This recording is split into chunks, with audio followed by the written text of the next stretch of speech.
Taj Mahal o Tejo Mahalaya. ¿Cuál es la verdadera verdad? Este es el mismo Taj Mahal que se considera un símbolo del amor entre Shah Jahan y Mumtaz Mahal, y se dice que Shah Jahan abrió todo su tesoro para construirlo. Pero ¿es realmente esa la verdad o hay otra historia detrás? ¿Alguna vez te has preguntado de dónde salió realmente el dinero para construir el Taj Mahal y dónde están los descendientes de los 20.000 artesanos cuyas manos, según los rumores, Shah Jahan mandó cortar? ¿Cuáles son los oscuros secretos del Taj Mahal que se han ocultado al público? ¿Cuál es el misterio de las cámaras subterráneas selladas donde nunca se ha permitido entrar a nadie? ¿Y cómo se construyó finalmente este magnífico mausoleo? Exploremos toda esta historia en detalle.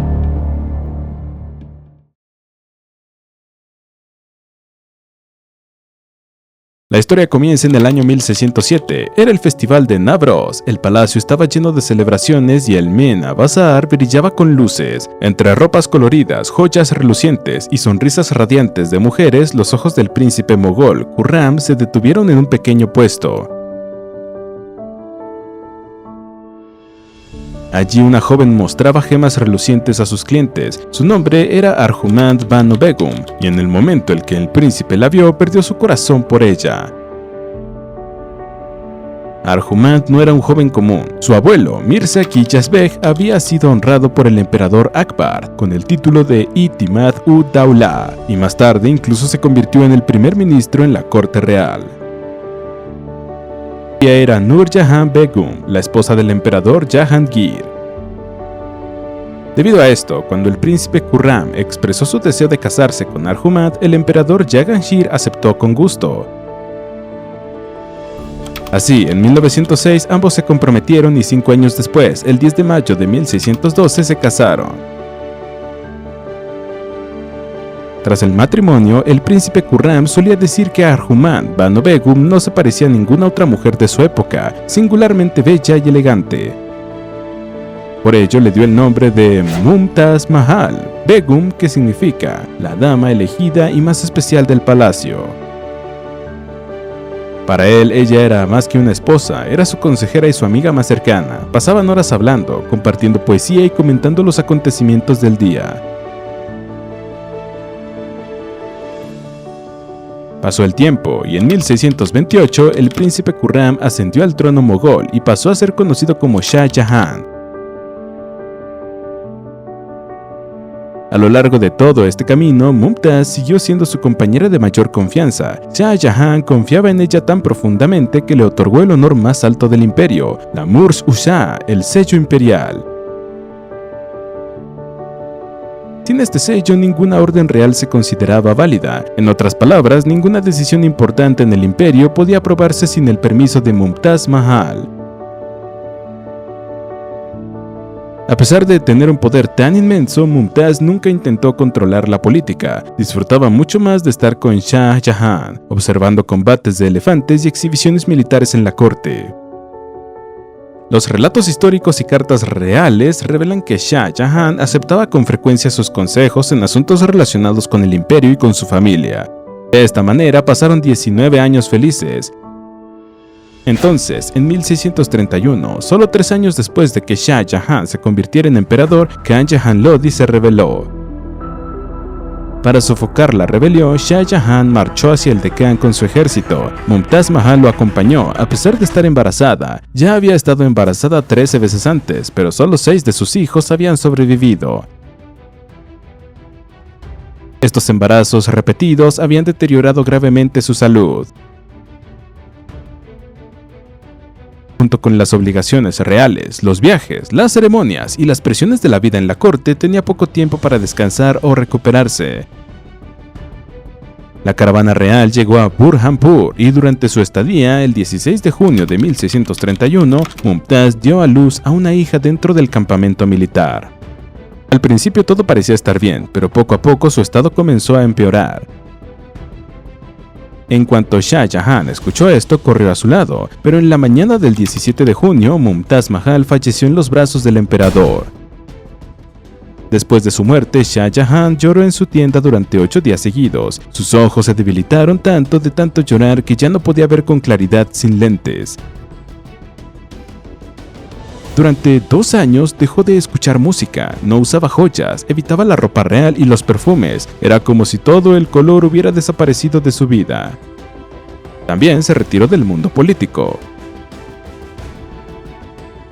Un día declaró que desde la muerte de Mumtaz no tocaría ninguna de sus pertenencias hasta que se construyera un mausoleo digno de su memoria. Al principio, Mumtaz fue enterrada temporalmente en Burhanpur, dentro del jardín Zainabad. 6 meses después, en diciembre de 1631, su cuerpo fue trasladado a Agra.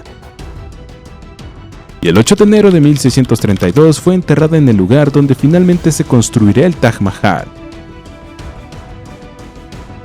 Comienza la construcción del Taj Mahal.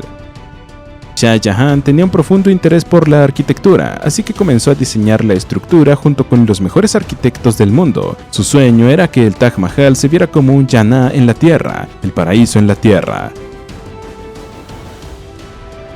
En ese momento el imperio Mughal estaba entre los más ricos del mundo. Shah Jahan quería que el Taj Mahal fuera lo más grandioso posible. Pero también quería que se construyera rápidamente. Para acelerar el trabajo, trajeron a más de 20.000 obreros. Se construyó una ciudad entera para ellos, llamada Mumtazabad, y también se emplearon 100.000 elefantes para la construcción.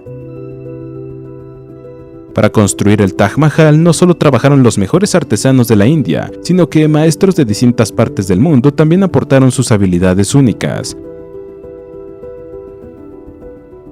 La mayoría de los obreros y artesanos eran del norte de la India, pero también trajeron a varios expertos de Persia, Bujará, Samarcanda y del Imperio Otomano.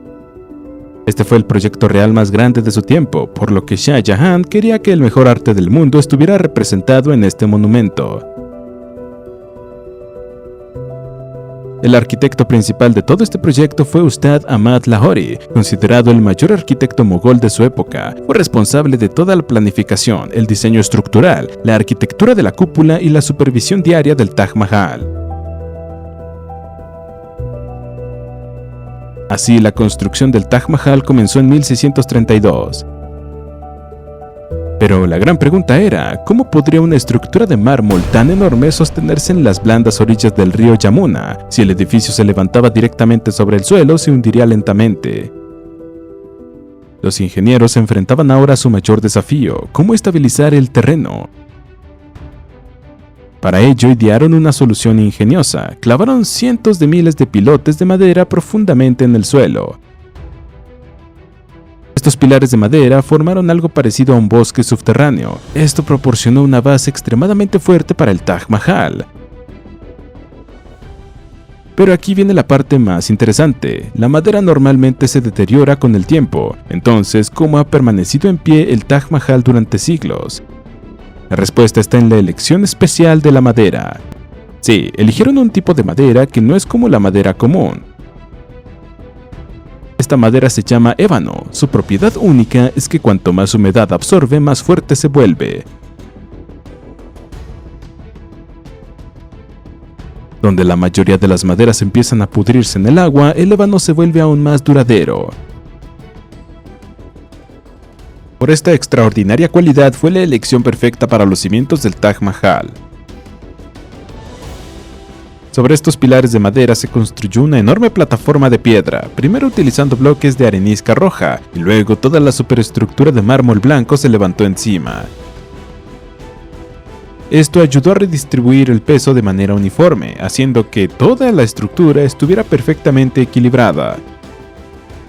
Ahora, hablando de la cúpula del Taj Mahal, un experto llamado Ismail Afandi fue traído desde el Imperio Otomano específicamente para este propósito, porque los ingenieros otomanos de esta época eran considerados los mejores del mundo en la construcción de cúpulas.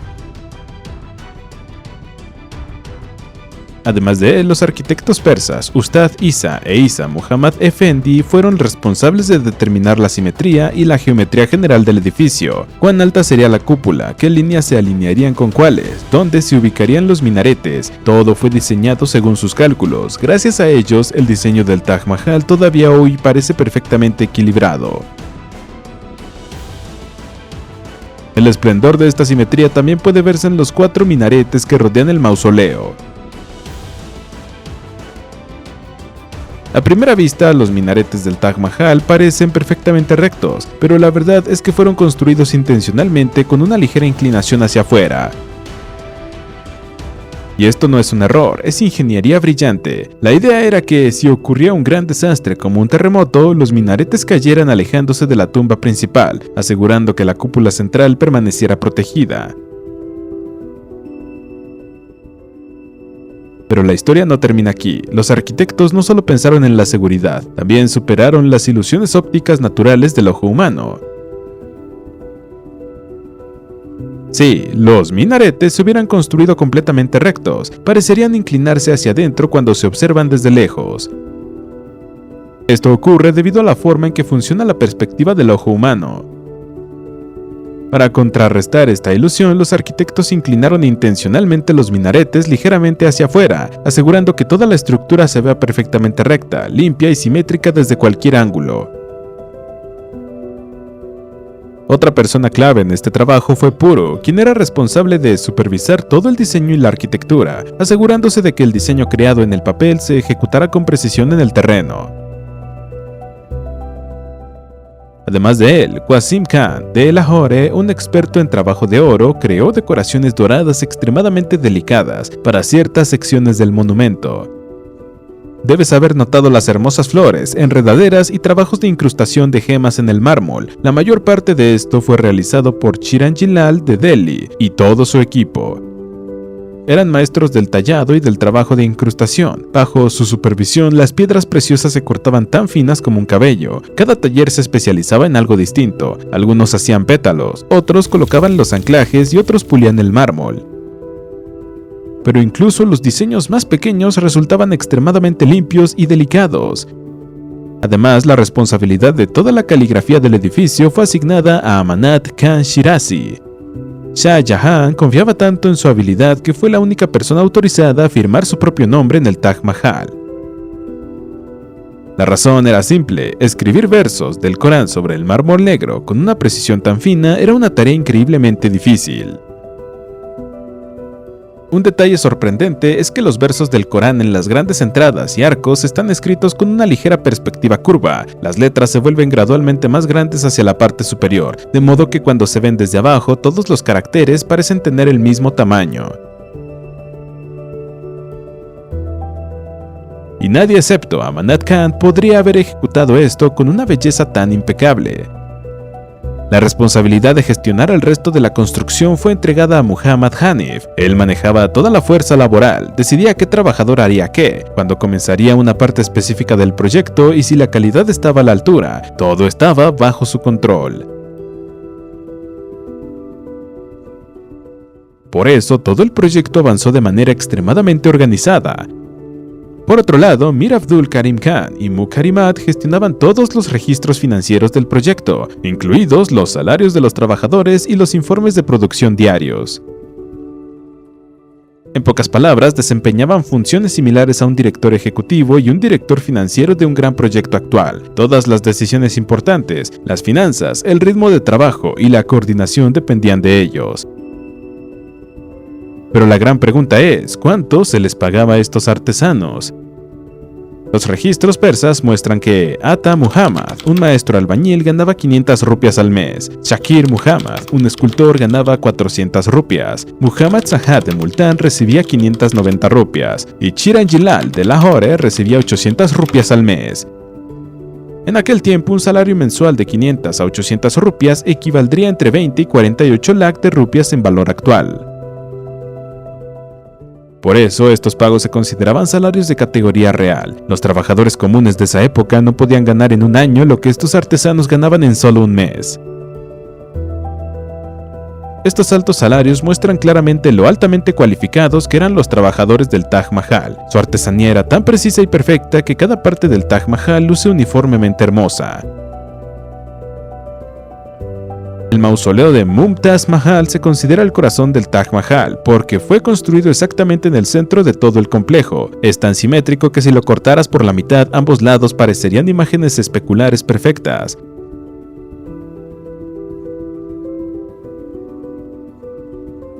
Al oeste del mausoleo hay una mezquita y al este se encuentra otra estructura idéntica llamada el Jawaf, construida principalmente para mantener la simetría y el equilibrio arquitectónico. Entre estas estructuras se encuentra el jardín Charbagh, diseñado a lo largo del eje central. Los canales de agua y las fuentes del jardín a menudo crean reflejos tan impresionantes que a veces el Taj Mahal realmente parece un paraíso en la tierra. Pero déjame contarte un secreto. Por muy brillante y blanco que se vea el Taj Mahal desde fuera, por dentro es sorprendentemente oscuro. Como la mayoría de la gente suele creer, toda esta estructura no está hecha de mármol macizo. En realidad, sus paredes están hechas de ladrillos rojos, que se preparaban en el lugar porque transportar ladrillos pesados a largas distancias no era posible en aquella época. Pero la pregunta es, ¿cuándo el cemento no existía entonces, cómo se unían estos ladrillos? En realidad se preparaba una pasta mezclando jarabe de panela, agua de belgiri, fruto bael, yute y cáncar, nódulos de cal. Esta mezcla se consideraba el agente cementante, el más perfecto de aquella época. Incluso hoy los historiadores lo consideran una maravilla de la ingeniería mogol. Más tarde se colocó una gruesa capa de mármol blanco sobre estos ladrillos. Los bloques de mármol más grandes provenían de Makrana, en Rajasthan, a unos 400 kilómetros de Agra. Además, también se importó mármol de China, el Tíbet, Afganistán, Sri Lanka y la península arábiga. Los emperadores mogoles seleccionaron las piedras más especiales, raras y duraderas de lugares lejanos, para que la estructura pudiera durar siglos. Para la construcción y decoración del Taj Mahal se utilizaron tres tipos de piedra: arenisca roja, llamada Sang-i-Shurk, mármol negro, llamado Sang-i-Musa, mármol blanco, llamado Sang-i-Rukam. La piedra roja provenía de lugares cercanos como Fatehpur Sikri, Tandpur y Paharpur, mientras que el mármol blanco se obtenía de Makrana. El contrato original, que contiene el registro completo de las compras de mármol, aún se conserva hoy en el Museo del Taj. Las piedras semipreciosas se trajeron de regiones muy distantes como el Tíbet y Sri Lanka, y algunas incluso provenían de Jaisalmer. Estas piedras se utilizaban principalmente para los trabajos de incrustación floral y de enredaderas, conocidos como pietra dura. Los registros persas también mencionan una lista de estas piedras, incluyendo Akik, Lahward, Munga, Sulaimani, Lasania, Tamra, Ayuba, Yashaf, Pitunia y Magdatis. En conjunto, cada parte del Taj Mahal fue elaborada con una precisión tan extrema que el monumento se completó 22 años después, en 1648. Gasto total para construir el Taj Mahal. Pero surge la pregunta, ¿cuánto dinero se gastó realmente en construir el Taj Mahal? La respuesta no es tan difícil como parece, porque cada gasto relacionado con el Taj Mahal fue registrado cuidadosamente en documentos persas. Existen detalles escritos de cada transacción entre el encargado de la obra y los artesanos que llegaron desde regiones lejanas. Según estos registros, el costo total de la construcción del Taj Mahal ascendió a 4 crore, 18 lakh, 48.426 rupias en aquella época. Toda esta contabilidad fue meticulosamente gestionada por Lala Rudra Das, y los mayores gastos fueron las piedras y los salarios de los trabajadores. Además de esto, el costo de cada estructura importante dentro del complejo del Taj Mahal fue calculado por separado. Por ejemplo, el gasto de la base de mármol y las 4 almenaras fue de 5.117.674 rupias, y el costo de la tumba principal se registró como 5.345.361 rupias. En total, se realizaron alrededor de 50 tipos diferentes de gastos durante la construcción del Taj Mahal, lo que llevó el costo total a 4 crore, 18 lakh, 48.426 rupias. Durante el periodo mogol, una rupia contenía aproximadamente 11,66 gramos de plata. Si comparamos el costo basado únicamente en el valor actual de la plata, entonces 4 crore, 18 lakh, 48.426 rupias equivaldrían a unos 8.200 crore de rupias hoy. Pero más allá de las rupias, la construcción del Taj Mahal también utilizó 466 kilogramos de oro provenientes del tesoro real. Hoy el precio de 1 kilogramo de oro ronda los 1,25 crores de rupias, por lo que el valor de ese oro sería aproximadamente entre 580 y 585 crores de rupias. Si combinamos ambos costos, el valor de las rupias basado en la plata y el oro, el total asciende a aproximadamente 8.785 crores de rupias. Una de las afirmaciones más difundidas sobre el Taj Mahal es que Shah Jahan cortó las manos de los 20.000 artesanos que lo construyeron para que nadie pudiera crear otro monumento como el Taj Mahal. Pero esto no es más que un mito. Según el historiador Raj Kishore, después de finalizar la construcción del Taj Mahal, Shah Jahan prometió a los artesanos que nunca serían obligados a trabajos de por vida. También les aseguró que recibirían un salario de por vida. Algunos de estos mismos artesanos y arquitectos también trabajaron en Shah Jahanabad, el Fuerte Rojo de Delhi y varios otros proyectos reales además del Taj Mahal. Los diseños florales, los delicados grabados y los intricados patrones de los techos del Fuerte Rojo fueron realizados por los mismos artesanos que habían trabajado anteriormente en el Taj Mahal. Shah Jahan asentó a estos artesanos en Taj Gan, en Agra, razón por la cual los descendientes de esos trabajadores aún viven allí hoy. Otra creencia popular sobre el Taj Mahal es que Shah Jahan quiso construir un Taj Mahal negro, idéntico al blanco, como una imagen reflejada del día y la noche. Algunas personas dicen que incluso se llegó a colocar la base, pero muchos historiadores consideran que esto es un mito total. Después de terminar el Taj Mahal, Shah Jahan solía visitar el mausoleo y pasaba horas sentado cerca de él, recordando a Mumtaz Mahal. Pero en 1658, su hijo, Aurangzeb, dio un golpe de estado, tomó el trono y encarceló a Shah Jahan en el fuerte de Agra. Como Shah Jahan ya no podía salir, miraba el Taj Mahal todos los días desde la ventana de su habitación. Esto continuó durante 8 largos años.